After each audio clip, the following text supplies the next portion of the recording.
ಪಂಚವರ್ಣ ಖ್ಯಾತಿಯ ರಕ್ಷಿತ್ ಮಂಚಕಟ್ಟೆ ಸಾಹಿತ್ಯದ ಮಿಥುನ್ ರಾಜ್ ವಿದ್ಯಾಪುರ ಹಾಗೂ ಪವಿತ್ರಾಮಯ್ಯ ಗಾಯನದ ಪುಂಜದ ಪುರ್ಸದ ಎಂಬ ತುಳು ಭಕ್ತಿಗೀತೆಯು ಕುಕ್ಕೆ ಶ್ರೀ ಸುಬ್ರಹ್ಮಣ್ಯ ದೇವಸ್ಥಾನದಲ್ಲಿ ಸಹಾಯಕ ಆಯುಕ್ತರಾದ ಯತೀಶ್ ಉಳ್ಳಾಲ್ ಅವರು ಲೋಕಾರ್ಪಣೆಗೊಳಿಸಿದರು.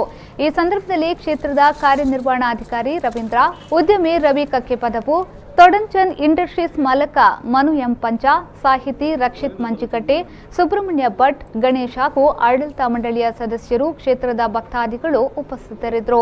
ಈ ಹಾಡು ಇಎಸ್ಬಿ ಕ್ರಿಯೇಷನ್ಸ್ ಪಂಜ ಯೂಟ್ಯೂಬ್ ಚಾನೆಲ್ನಲ್ಲಿ ಸಿಗಲಿದೆ. ಇವತ್ತಿನ ದಿನ ಈ ಪುಂಚದ ಪ್ರಸಾದ ಅಂತ ಒಂದು ಯೂಟ್ಯೂಬ್ ವಿಡಿಯೋ ಸಾಂಗನ್ನು ಇವರೇನು ಮಾಡಿದ್ದಾರೆ, ಎಲ್ಲರಿಗೂ ಸುಬ್ರಹ್ಮಣ್ಯ ದೇವರು ಮತ್ತು ಎಲ್ಲ ಒಳ್ಳೆಯದಾಗಲಿ, ಅವರ ಪ್ರಯತ್ನಗಳು ಇನ್ನಷ್ಟು ಯಶಸ್ವಿಯಾಗಲಿ. ಆಮೇಲೆ ತುಂಬ ಮಂದಿ ಇದನ್ನು ನೋಡಿ